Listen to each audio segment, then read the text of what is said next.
Phi Thanh Vân bất ngờ đăng quang Hoa hậu, đến khi nhìn loạt đối thủ thì cạn lời. Để đăng quang ngôi Hoa hậu doanh nhân thế giới người Việt, Phi Thanh Vân đã phải vượt qua những đối thủ này. Cụ người mẫu diễn viên Phi Thanh Vân vừa bất ngờ chiến thắng 19 đối thủ để đăng quang ngôi vị Hoa hậu doanh nhân thế giới người Việt tại Mỹ, vừa diễn ra tại tiểu bang Florida tối hôm ngày 3 tháng 12. Sau 3 phần thi trang phục áo dài, áo tắm và áo dạ hội, bà mẹ một con đã lọt vào vòng vấn đáp và có phần trả lời ấn tượng cho câu hỏi sẽ làm gì để đẹp hơn nếu như em có sự lựa chọn.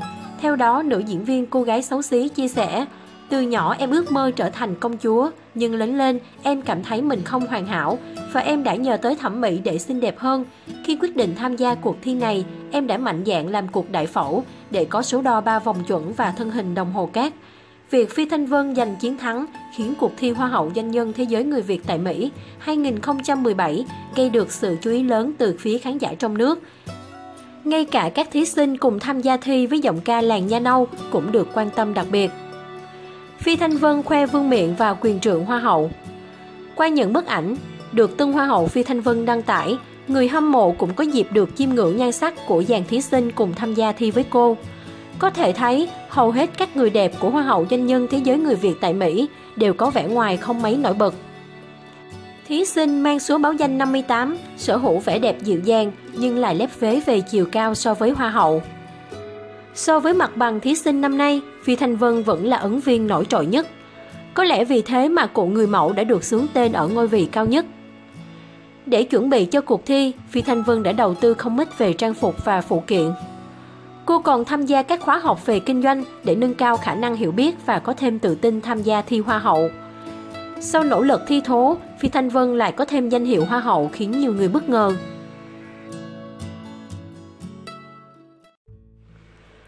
Quang Lê lên tiếng về ồn ào của Bình Minh, Trương Quỳnh Anh, ảnh rất ư là bình thường. Ca sĩ Quang Lê mới đây lên tiếng trước những loạt ảnh được cho là thân mật của hai diễn viên đang gây xôn xao những ngày qua. Mới đây, dư luận xôn xao vì tin đồn Trương Quỳnh Anh cặp kè với Bình Minh khi loạt ảnh thân mật giữa Bình Minh và Trương Quỳnh Anh lan truyền trên mạng.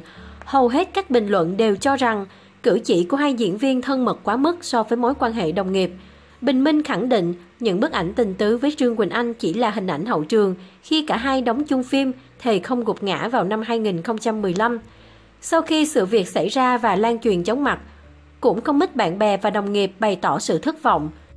Nhưng bên cạnh những người chê bai thì Quang Lê cũng đồng cảm. Anh chia sẻ, ảnh cắt ra từ phim thôi mà, lên phim người ta nêu 95% cũng bình thường, chỉ mấy tấm hình thân mật rất ư là bình thường mà làm rùm beng lên làm ảnh hưởng gia đình người ta. Quang Lê chia sẻ về những hình ảnh thân mật của Bình Minh và Trương Quỳnh Anh. Hình ảnh thân mật của Trương Quỳnh Anh và diễn viên Bình Minh bị rò rỉ khiến showbiz Việt lần nữa dậy sóng. Bên cạnh những lời động viên đồng cảm về bức ảnh thân thiết của Bình Minh thì cũng có những sao Việt lên tiếng chê bai. Cụ thể, người mẫu Dương Yến Ngọc chia sẻ lên trang cá nhân: Bình Minh, sao bạn lại làm như thế? Thất vọng quá. Học lại lớp 1 giáo dục công dân đi. Trong phần bình luận cùng bạn bè, cô cũng chia sẻ mình cảm thấy buồn vì sự việc của Bình Minh và thấy thương cảm cho vợ Bình Minh, doanh nhân Anh Thơ và các con của cô. Diễn viên Anh Thư thì lên tiếng, ghét nhất sự miễn cưỡng, giả dối và phản bội, quá nhiều scandal ngoại tình, làm hết hứng lấy chồng. Tuy không rõ ràng, nhưng không khó để biết anh Thư đang nói về scandal của Bình Minh. Cô còn hài hước khi khẳng định ở giá cho hóa thạch luôn. Ca sĩ Phương My viết lên trang cá nhân, tội nghiệp tim ghê, cũng trẻ đẹp, giàu nổi tiếng. Chứ có tệ chi đâu, vợ mình Minh lại giỏi, trình độ bản lĩnh đâu phải đùa. Bởi đàn bà mà làm khổ đàn bà. Cô cho rằng khó chấp nhận một người phụ nữ đi ngoại tình với người đã có gia đình. Tòa án xác nhận cặp đôi đã chính thức ly hôn, nhưng cả Tim và Trương Quỳnh Anh vẫn không nói gì về sự việc. Và trong suốt thời gian qua, cả hai vẫn vui vẻ xuất hiện tại các sự kiện như chưa có chuyện gì xảy ra. Cả Tim và Trương Quỳnh Anh đều chọn im lặng khi sự việc đang diễn ra gây chú ý dư luận. Ngoài ra, cuộc hôn nhân của diễn viên Bình Minh và Anh Thơ cũng từng gặp không ít sóng gió khi trước đây nam diễn viên và ca sĩ Thanh Thảo cũng từng dính nghi án phim giả tình thật gây xôn xao dư luận khi Bình Minh đóng chung MV của cô. Hiện tại, diễn viên Bình Minh đã lên tiếng trên một số báo cho rằng đây là hình ảnh trong phim Thề Không Gục Ngã, khi cả hai đóng cùng bộ phim này vào năm 2015.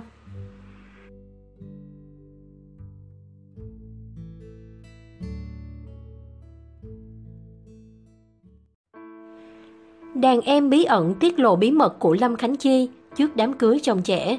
Trước khi diễn ra đám cưới được cộng đồng mong đợi nhất cuối năm 2017, giữa Lâm Khánh Chi với chú rể Trần Phi Hùng, người em đặc biệt có tên là Tô Ngọc Hòa, bản sao của Lâm Khánh Chi, đã hé lộ nhiều điều bất ngờ về cuộc tình đẹp như mơ của cặp đôi. Cuộc gặp gỡ định mệnh đẫm nước mắt giữa Lâm Khánh Chi với em trai, bản sao số phận. Người ta vẫn bảo, mọi cuộc gặp gỡ trên đời đều là số phận. Với Tô Ngọc Hòa, anh cũng thừa nhận điều này khi chia sẻ về cơ duyên gặp gỡ nữ ca sĩ chuyển giới Lâm Khánh Chi. Mở đầu câu chuyện, Hòa cởi mở cho biết anh là người An Giang, quen nữ hoàng chuyển giới cách đây 3 năm. Chính xác hơn, Hòa là một trong những fan cuồng của Lâm Khánh Chi, từ thời cô còn là bạch mã hoàng tử Lâm Chí Khanh với mái tóc bổ luống bồng bềnh. Không biết mọi người nhận thấy có giống em không? Khi lần đầu tiên trong clip băng đĩa ngày xưa, em đã biết giới tính thật của chị Chi rồi. Vì để ý sẽ thấy chị Chi dù vóc dáng diện mạo con trai nhưng có nét kiều diễm nhẹ nhàng của con gái. Không biết có phải do em đặc biệt hay không, nhưng chỉ cần nhìn qua hoặc nói chuyện vài câu là em biết giới tính thật của từng người. Mỗi ngày Hòa luôn theo dõi sát sao vào hoạt động của Lâm Khánh Chi và lấy đó là niềm vui của cuộc sống. Dù nhiều người vẫn có những ánh nhìn soi mói băn khoăn về giới tính của Hòa, thậm chí có người gọi anh là bóng này bóng nọ, nhưng Hòa không hề biết giận, vẫn hồn nhiên vui sống. Em nhận ra giới tính của mình lớp 5, nhưng từ lớp 1 là em đã ẻo lả rồi. Mấy bạn học cùng hay gọi em là BD, mà lúc đó em không biết BD là gì. Đến khi học lớp 5, em thích một bạn cùng giới. Tới độ chịu phạt vì bạn đó, cô giáo hỏi em sao chịu phạt giùm bạn, thì em nói em thích bạn. Kiểu yêu nhưng em không dám nói yêu, em nói thích thôi, liền bị mấy bạn cười bảo Hòa BD. Lúc đó em mới biết, BD là thích người cùng giới, Hòa chia sẻ. Nhớ lại ngày đầu tiên nói chuyện và được gặp gỡ thần tượng bằng xương bằng thịt, cậu thanh niên 18 tuổi không khỏi xúc động. Em nhớ rất rõ ngày 15 tháng 4, 2014, em nhắn tin cho chị Chi qua Facebook một câu: "Chị đẹp ơi, kết bạn Facebook với em nhé." Và khoảng 5 phút sau, chị nhắn lại 2 chữ "OK em", khiến em mừng muốn khóc. Em nghĩ đó là duyên phận chị em. Vì đến bây giờ em biết chị Khánh Chi không bao giờ trả lời tin nhắn chờ qua Facebook. Chấp cánh ước mơ, với Hòa, Lâm Khánh Chi chấp nhận gặp mặt ngoài đời như là một món quà quý giá. Cánh cửa giúp anh có thêm động lực để tiến gần hơn tới giấc mơ được sống thật với đúng con người mình. Em luôn mơ ước mình được dũng cảm như chị, được sống đúng với giới tính của mình. Em không buồn vì mình, nam không ra nam, nữ không ra nữ. Em tin là Thượng Đế đã có sự sắp xếp chủ đích nào đó. Chỉ là em lo cho ba mẹ em sốc khi biết sự thật này. Nhưng chính em cũng không thể chịu nổi khi mình phải sống giấu giếm, nó khiến em rất khó chịu. Chị nhớ ngày chị nói chị có show ở Kiên Giang và đi qua An Giang, chị hỏi em có muốn gặp chị không. Em mừng rỡ, em hạnh phúc và hồi hộp.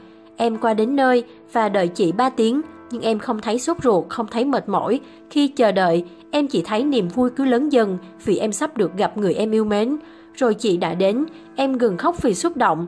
Khi chị nói chị vừa chuẩn bị xong, thì bầu show gọi hủy show, nhưng vì lỡ hứa với em thì chị đi xuống chơi với em luôn. Chuyến đi của chị hôm ấy đối với em mà nó như một quà tặng vậy. Hòa xúc động nhắc lại đoạn trích trong bức thư gửi Lâm Khánh Chi sau này. Trước hoàn cảnh và tình cảm của Hòa dành cho mình, ca sĩ Lâm Khánh Chi cũng chia sẻ về cậu em trai đặc biệt này trong cuốn tự truyện lột xác. Những dòng tâm sự từ đáy lòng, lấy đi nước mắt của độc giả. Hòa nói với tôi em ước trở thành con gái. Tôi nhìn Hòa như nhìn thấy chính mình của gần 20 năm trước. Tôi nói tôi sẽ giúp em, có thể không thể giúp ngay lập tức được, 1 năm hoặc vài năm. Hòa phải làm việc siêng năng để có tiền thực hiện giấc mơ, tôi sẽ tạo điều kiện cho Hòa. Hòa gục đầu lên cánh tay tôi, nước mắt rơi ướt đẫm đêm đó. Nghĩ về Hòa, tôi đồng thời nhìn lại chặng đường mà mình đã đi qua. Cũng sau lần gặp gỡ, nữ hoàng chuyển giới đã quyết định gọi Hòa về sống với mình vì sợ em lang bạc đây đó khi em quyết định nói ra sự thật về giới tính cùng người thân. Biết ước mơ của Hòa, Lâm Khánh Chi cũng từng ngày chắp cánh mong ước của em út thành hiện thực.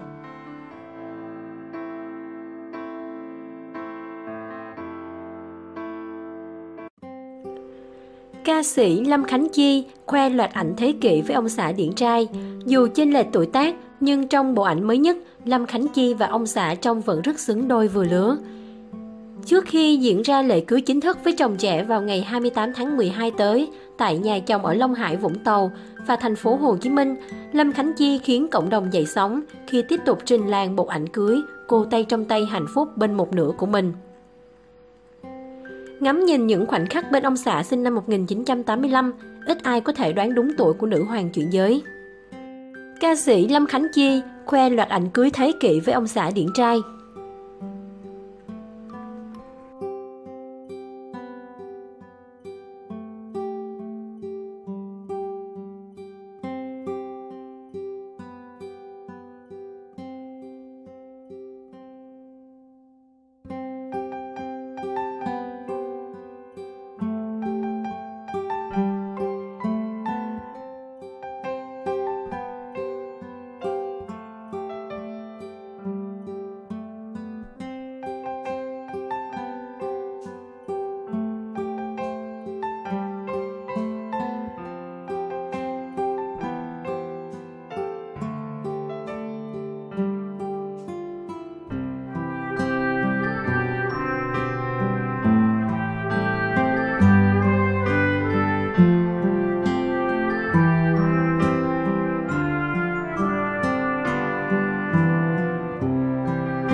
Dàn sao Việt khủng nô nức dự lễ cưới của nam diễn viên hài và vợ ca sĩ. Mọi người ai cũng vui vẻ hào hứng khi chứng kiến những giây phút hạnh phúc nhất của hai nghệ sĩ trẻ.